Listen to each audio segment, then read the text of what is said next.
अब हम करते हैं नेक्स्ट वाला सवाल।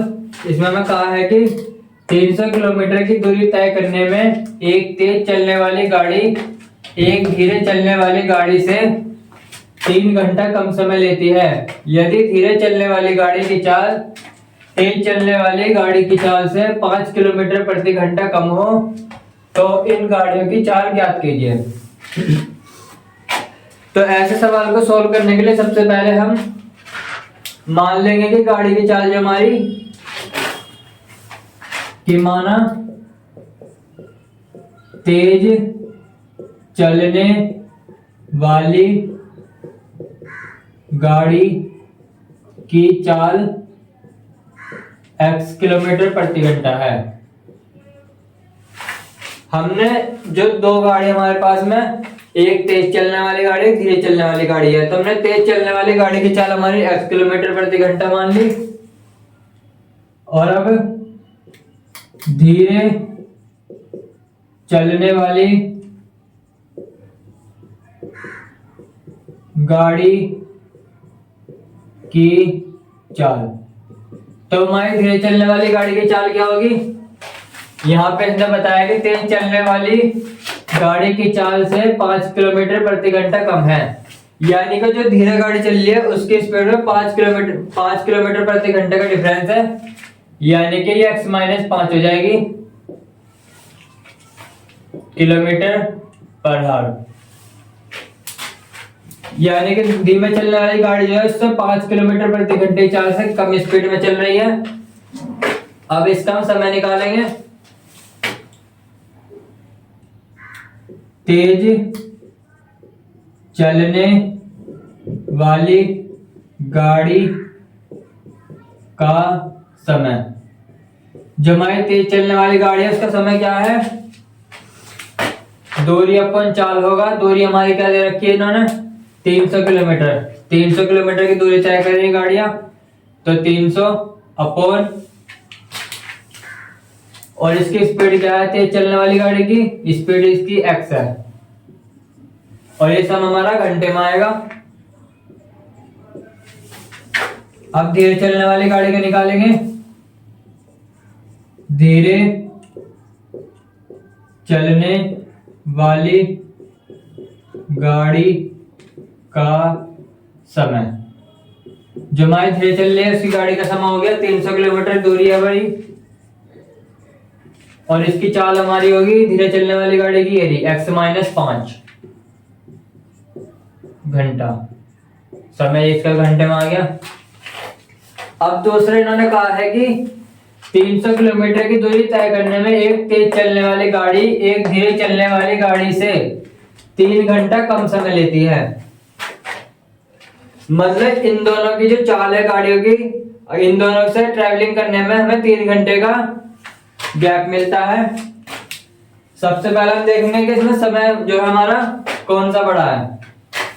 ये तेज चलने वाली गाड़ी है, यानी इसका समय कम होगा, और ये धीरे चलने वाली गाड़ी है, इसका समय हमारा ज्यादा होगा, क्योंकि जो गाड़ी हमारी तेज चलेगी तो उसका समय कम आएगा, जो गाड़ी हमारी धीरे चलेगी उसका समय हमारा ज्यादा आएगा, यानी कि समय ये वाला बड़ा है। तो इस वाले समय में से 300 बटे x-5 माइनस 300 अपॉन x, इस वाले समय में से इन दोनों को माइनस कर देंगे, बड़े में से छोटे वाले समय को माइनस कर देंगे, तो हमारा वो 3 के बराबर आएगा। क्योंकि इन्होंने कहा है कि डिफरेंस जो हमारा आता है वो 3 घंटे का आता है, कि तेज चलने वाली गाड़ी जो 3 घंटे का कम समय लेती है, इन दोनों का डिफरेंस जो हमारा आएगा 3 आएगा, और ये हमारी इक्वेशन बन चुकी है। अब हम इसको सोल्व करेंगे, हमारी x की वैल्यू में मिल जाएगी। सबसे पहले इसको सोल्व करने के लिए हम क्या करेंगे, 3 से इसको बाहर ले लेंगे, 300 कॉमन ले लेंगे, हमारी थोड़ी बहुत कैलकुलेशन जो है हमारी कम हो जाएगी। 1/x-5 1/x, ये 300, ये 3,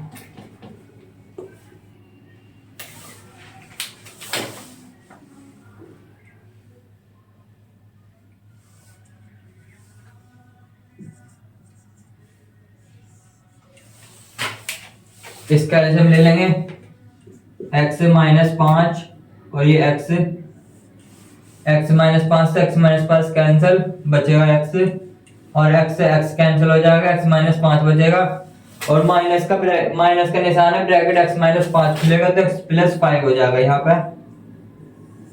यहाँ पे 3 आ जाएगा, क्योंकि x माइनस 5 का ब्रैकेट में यहाँ पे खोलेंगे तो ये माइनस का निशान जो है -5 प्लस का 5 हो जाएगा।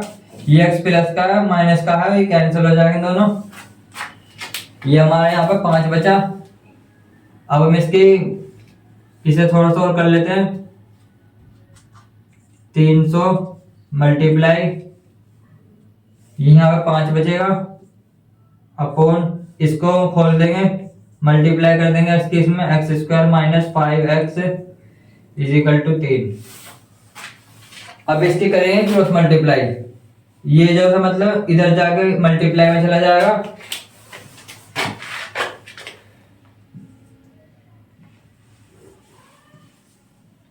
तीन सौ इंटू 5, ये 300 इंटू 5, ये इधर मल्टीप्लाई में चला जाएगा इसके 3 के, तो 3 की मल्टीप्लाई हाथ हाथ कर देंगे इसमें, या चलो वही कटेगा, इससे पहले रोक लेते हैं इसको 3 को बाहर, एक्स स्क्वायर माइनस 5x। अभी हमने इसकी मल्टीप्लाई इसलिए नहीं करी क्योंकि ये इससे कट जाएगा, ये हमारा आता है 100, कि 3 एक कंटिन्यू, डबल 0 बचेगा। ये हमारा 100 पंजे क्या हो गया, 100 पंजे हमारा 500 हो गया। यहाँ पे बचा हमारा एक्स स्क्वायर माइनस 5x। अब इसको 500 का इधर उठा के ले जाएंगे, x square minus 5x minus 500 is equal to 0। अब इसका गुणनखंड देखते हैं, गुणनखंड बनेगा, गुणा करके हमारा 500 आए, माइनस करके हमारा 5 आए, यानी हमारा ये हो गया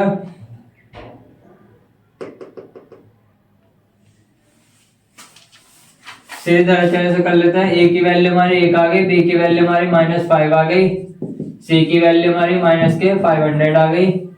x का फॉर्मूला लगाएंगे, माइनस का b यानी कि माइनस के b आएगा -5, माइनस के b plus minus under root b square यानी 5 का स्क्वायर माइनस 5 का square, b square minus 4, a की वैल्यू हमारी 1, c की वैल्यू हमारी -500, अपॉन में आ गया 2a यानी 21। इसको सोल्व करेंगे तो हमारे x की वैल्यू मिल जाएगी, माइनस माइनस प्लस हो जाएगी, माइनस का निशान खत्म, प्लस माइनस अंडर रूट, ये 5 का स्क्वायर हो जाएगा 25, माइनस खत्म हो जाएगा, ये माइनस माइनस प्लस का निशान आ जाएगा यहाँ पे, और इसकी मल्टीप्लाई करें 4 की, 4 पंजे 20, 4 पंजे 20 और 2 जीरो और आ जाएगी यहाँ पे, अपॉन 2। अब इन दोनों को ऐड करेंगे, 5 प्लस माइनस अंडर रूट, इसमें ही जुड़ेगा 25 अपॉन 2। इसका हम अंडर रूट निकालेंगे, इसको 5 से डिवाइड करेंगे, 5 चौक 20, 0, 5 पंजे 25, ये 5 से कटेगा, 5 अट्ठे 40 और 5 एकम 5, ये कटेगा हमारा 3 से, ये हमारे 81 जो हमारा 9 का इस वो है, तो 9 से काट देंगे, 9 ने 81 और 9 एकम 9, यानी कि 9 और 5 का पेड़ बन गया 9 पंजे, ये 9 और 5 का पेड़ बन गया 9 पंजे 9 पंजे 45, यानी कि हमारे इसका जो वर्गमूल आया हमारा 45 आ गया। 5 प्लस माइनस 45 अपॉन 2,